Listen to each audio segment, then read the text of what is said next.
Pulao roast ছাড়া কি বিয়ে খাওয়া মনে হয় বলেন তো? বিয়ে খেলাম কিন্তু বিয়ের স্বাদ পেলাম না। যাই হোক, হ্যালো এভরিওয়ান, আসসালামু আলাইকুম সবাইকে। আশা করছি সবাই ভালো আছেন। আজকে হচ্ছে আপনাদের সাথে একটা ইংল্যান্ডের বিয়ে শেয়ার করব, বাঙালি বিয়ে। সেখানে যাব, তার জন্য এই জামাটা আমি হচ্ছে সিলেক্ট করেছি আর জুয়েলারিটাও ম্যাচিং করে নিয়েছি। কেমন হয়েছে অবশ্যই জানাবেন। রেডি হয়ে গিয়েছি, তারপর হচ্ছে গাড়ির জন্য ওয়েট করতেছিলাম। ওয়েট করতে করতে আমরা ভেন্যুতে চলে আসছি। আর আমার জামার কালারটা আজকে আমাকে কেন জানি খুব সুন্দর লাগছিল। আমি এই কালার, খুব ফুটন্ত কালার জামা কাপড় একটু কম পরি, সবসময় নিউড জামা কাপড় পরি। এই তো আমরা চলে আসছি বিয়ের ভেন্যুতে। সুন্দর করে তারা সাজিয়েছে।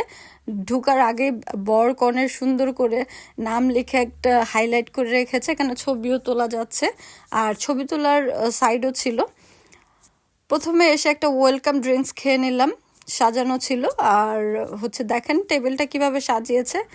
আর আপনারা জানেন যে আমি সবার প্রাইভেসি হচ্ছে গুরুত্ব দিই, তাই জন্য হচ্ছে আমি ওইভাবে ভিডিও করতে পারতেছিলাম না, যেহেতু অনেক মানুষ এখানে। তো আমি কর্নারে একটু একটু ক্লিপ নেওয়ার চেষ্টা করেছি। আর এই স্টেজটা হচ্ছে বউ জামাইয়ের জন্য, উঠার জায়গাটা খুবই সুন্দর করে সাজিয়েছে। তারপর চলে আসছে একে একে খাবার। প্রথমে ছিল স্টার্টার, আমি আগে সালাদ নিয়ে বসে গিয়েছি। আমার সালাদ এত পছন্দ। এখানে ছিল কাবাব, ছিল ফিশ, ছিল অনেক কিছুই ছিল। তারপর এটা হচ্ছে মেন কোর্স ছিল। পোলাও রোস্ট ছাড়া বিয়ে হয় না আসলে, কিন্তু সত্যি এখানে নান ছিল। আর এই বুটের ডালটা এত মজার ছিল, চিকেন আর বিফ ছিল, আর সাথে হচ্ছে নর্মাল সাদা রাইস আর বিরিয়ানি রাইস ছিল। শেষে দিয়েছে হচ্ছে আইসক্রিমের সাথে গোলাপ জামুনের একটা ডেজার্ট, অনেক মজা ছিল। তারপর বাহিরেও হচ্ছে আবার আইসক্রিম ছিল, আবার ছোট ছোট এই প্যানকেকগুলো ছিল চকলেট দিয়ে। তাই আমি খাইনি, বাচ্চাদের জন্য নিতে গিয়েছিলাম। তারপরে তো খেয়ে দিয়ে আমরা রিল্যাক্সে আশেপাশে ঘুরে সবার সাথে দেখা টাকা করে তারপর আবার বাসার উদ্দেশ্যে রওনা দিয়ে দিলাম। আর আমাদের বাসা থেকে ভেন্যুটা কিন্তু দূরে ছিল, তার জন্য আমরা হচ্ছে 2 দিন আগে আমাদের ফ্রেন্ডের একটা বাসায় গিয়েছিলাম। সেখানেও আমরা হচ্ছে 3-4 দিন থেকেছি। আর মাঝখানে হচ্ছে এই বিয়েটা পড়ে গিয়েছে।